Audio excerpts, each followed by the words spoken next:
ত্বকের জেল্লা বাড়াতে পেঁপের কোনো জুড়ি নেই। হজমের গোলমাল কমানো এবং রোগ প্রতিরোধ ক্ষমতা বাড়াতেও সাহায্য করে পেঁপে। এছাড়া শরীরকে টক্সিন মুক্ত রাখতেও সাহায্য করে। তবে পেঁপের সঙ্গে কিছু খাবার খেলে উপকার তো হবেই না, বরং বিপজ্জনক হয়ে উঠতে পারে। দেখা যাক এই বিষয়ে কি পরামর্শ দিয়েছেন চিকিৎসক ও পুষ্টিবিদরা। চলুন জেনে নেওয়া যাক। পেঁপে ও চা কফি। পেঁপের মধ্যে রয়েছে প্যাপেইন এবং চা কফির মধ্যে ক্যাফিন। এই দুটি উপাদান একসঙ্গে শরীরে নানা রকম জটিলতা সৃষ্টি করতে পারে।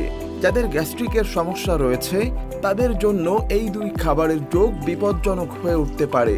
পেঁপে ও চা কফি একসঙ্গে খেলে হজমের সমস্যা হতে পারে। পেঁপে ও প্রোটিন।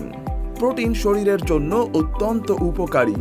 প্রোটিনের অভাবে নানা শারীরিক সমস্যা দেখা দিতে পারে, কিন্তু পেঁপের সঙ্গে প্রোটিন সমৃদ্ধ খাবার খাওয়া ঠিক হবে না।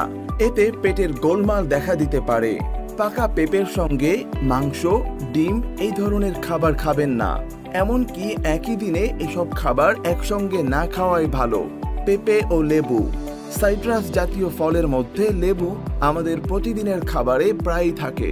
পেঁপের সঙ্গে ভুলেও লেবু খাওয়া ঠিক হবে না।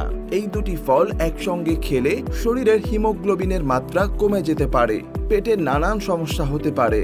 পেঁপে ও দুগ্ধ জাতীয় খাবার। দুধ বা দুগ্ধ জাতীয় খাবার শরীরের জন্য খুবই উপকারী, তবে পেঁপের সঙ্গে একেবারেই নয়। দুগ্ধজাত যে কোনো খাবারই পেঁপের সঙ্গে খেতে নিষেধ করেছেন পুষ্টিবিদরা।